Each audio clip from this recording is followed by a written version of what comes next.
Jovens, eu sou o Marcelão e esse é o Jogos e Algo a Mais. Hoje, mais um jogo africano, Ioté, um jogo muito tradicional no Senegal e também naquela região ali, Mali, Burkina Faso, Guiné, né, Gâmbia.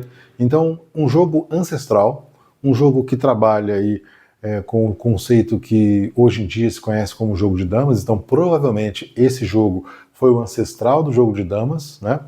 E tem um tabuleiro com 30 casas, né? As casas não têm cor, tá tudo certinho, 5 por 6, e cada jogador começa aí com 12 fichas, né? Com 12 peças.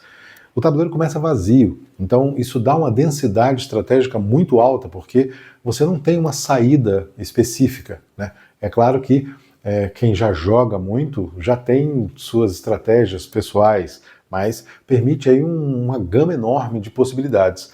No jogo, o objetivo é você capturar todas as peças do oponente. E se por acaso os dois jogadores acabarem com 3 peças, é decretado um empate. A particularidade, a peculiaridade do jogo é que quando você faz uma captura, você automaticamente remove outra peça do jogador do jogo. Então a captura ela é muito importante e você tem que prestar muita atenção para não ser vítima dessa captura, né? A captura ocorre no sentido ortogonal, né? Ou na vertical ou na horizontal. Não existe movimentação em diagonal nesse jogo. Na sua vez de jogar, o jogador simplesmente coloca uma peça sua no jogo, em qualquer lugar, né? Em qualquer casa. A primeira jogada, obrigatoriamente, o jogador tem que colocar uma peça no jogo. A partir da segunda jogada, o jogador pode, ao invés de colocar uma peça, pode se movimentar. Né? Então, esse jogador vai colocar aqui, e aí o jogo vai se desenrolando aí, né, à medida que os jogadores vão colocando peças. Mas pode ser extremamente estratégico você se movimentar ao invés de fazer uma jogada. Ah, mas você vai colocar menos peça no jogo. Sim, vai colocar menos peça no jogo, mas de repente isso é uma estratégia, né? Com menos peça, significa que você tem menos peça no jogo, mas tem mais peça fora do jogo. Então pode ser que você se dê bem. Aqui, por exemplo, o jogador preto colocou uma peça que vai fazer uma captura, né? O jogador vermelho vai colocar aqui, por exemplo, e vai fazer a captura. A captura se dá ortogonalmente. Então fez a captura de uma peça, automaticamente ele escolhe outra peça do jogo para retirar. Retirou outra peça. Então as capturas são bem pesadas aqui no jogo, né? O jogador vermelho vai colocar a peça ou se movimentar, né? O preto está aqui, já com uma certa vantagem, né? E é isso, você escolhe ou coloca uma peça ou se movimenta. Se você puder capturar, ótimo. As capturas não são obrigatórias, às vezes não é vantagem, eu não faço ideia qual seja a vez, né?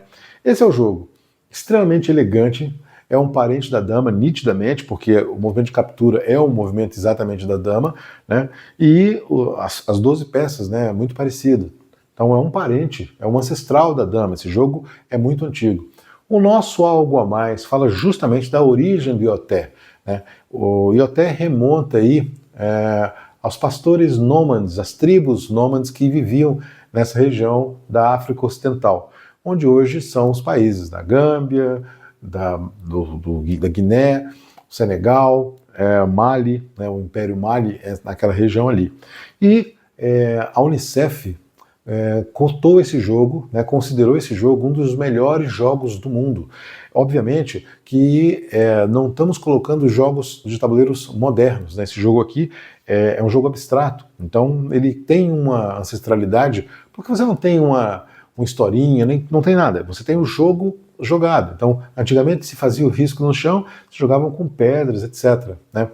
A particularidade, por que ele é tão simbólico, tão icônico no Senegal, é porque isso aqui é uma questão de família, né? Então, é um ritual, né? Em alguns lugares é o jogo, é o passatempo da elite senegalesa, e as tradições são passadas de geração para geração. A maneira de jogar, as estratégias do jogo são passadas de geração para geração. Então só quando a criança tem aí um raciocínio matemático suficiente é que ele é iniciado no Ioté e ele vai aprender a jogar e vai aprender as estratégias da família.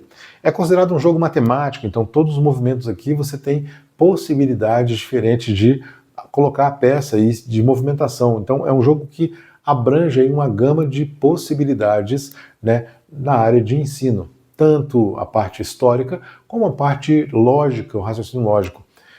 generais e soldados de exércitos jogavam isso aqui justamente para pensar em estratégias militares. Então é um jogo diferenciado, né, que aqui no Ocidente não chegou, ou se perdeu, ou sofreu o óbvio, o apagamento histórico, né?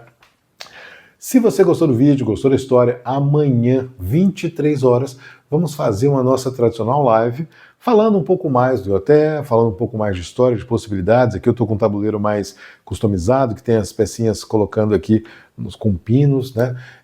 Eu tenho outro tabuleiro impressão 3D, mas não ficou tão bom. Vamos contar um pouquinho de história, vamos falar um pouco do Senegal e contar as belezas e as possibilidades desse jogão, né? Eu considero um jogão por conta da densidade estratégica. Sugestões e comentários são sempre bem-vindos. Até a próxima.